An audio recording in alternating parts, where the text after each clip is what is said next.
আপনারা মাহফিলের আয়োজন যেহেতু করছেন একটু ব্যস্ত তো থাকবেনই, তো আপনাদের মাহফিলের ওই সামনে যে দোকানপাট গুলো বসছে ওই জায়গায় বসার কি কোনো নিয়ম আছে নাকি? না, ওই জায়গায় কিসের নিয়ম যে আগে এসে জায়গা ধরবে সে বসবে? তা ওই যে আপনাকে কমিটিতে যে সুলতান ভাই আছে উনি নাকি একজনরে আইসে উঠে দিচ্ছে ওই জায়গাতে। ওই বেচারা সকালবেলা ফজরের নামাজ পড়ে আইসে অমনি ওই জায়গা জায়গা ধরে দোকান বসাইছে, এখন আসরের সময় এসে তারে উঠে দিচ্ছে ওই জায়গা নাকি তার কোন কাকারে বসাবে।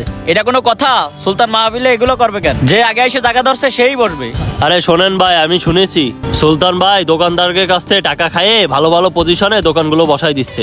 কি কয় ভাই, উনি দোকানদারের কাছ থেকে টাকা নিছে, এটা কি সত্যি? আমি তো এসবের কিছুই জানি না। ভাই আপনি কি শিওর যে উনি দোকানদারের কাছ থেকে টাকা নিছে?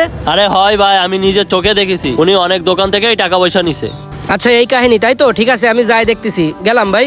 সুলতান টাকা নেছে, এটা কি সত্যি? হ ভাই, আমি নিজের চোখেই দেখছি। থাকো, যা ইচ্ছা করুক, এখন ওই ত্রিপাল গুলো দ্রুত বিছানার ব্যবস্থা করতে হবে। হ্যাঁ করতেছি।